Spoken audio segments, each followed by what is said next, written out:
এই এসআইআর পর্বে পূর্ব মেদিনীপুরে তৃণমূল কংগ্রেসের বিএলএ 2দের উপর নির্মম আক্রমণ করল বিজেপির লোকেরা।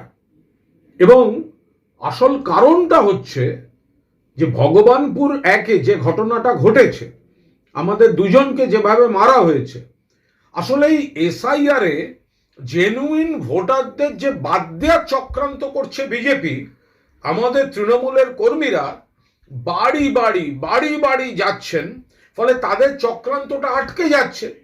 সেই হতাশা থেকে জোর জুলুম করে তারপর বিশ্রী রকম আক্রমণ করলো। এটা হলো ভগবানপুর 1 ব্লকে জলিবাড়ি 38 নম্বর বুথে আমাদের দুই বিএলএ 2 পবিত্র কুমার সাউ, তাকে তমলুক হসপিটালে এনে ভর্তি করতে হয়েছে, আর দেবব্রত মাইতি ভগবানপুর রুরাল হসপিটালে তাকে চিকিৎসা করাতে হয়েছে।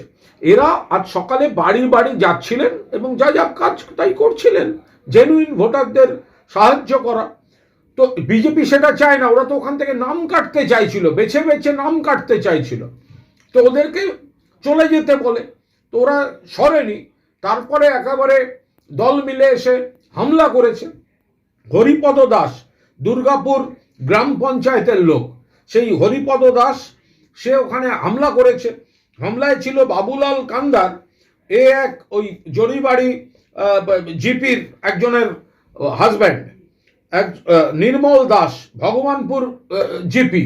তো এরা সব দল মিলে ওই জায়গায় গেছে, মানে বাইরের লোক ফোক এনে ওই জায়গায় গেছে, গিয়ে আমাদের ছেলেদের মেরেছে, আমাদের লোকেদের মেরেছে।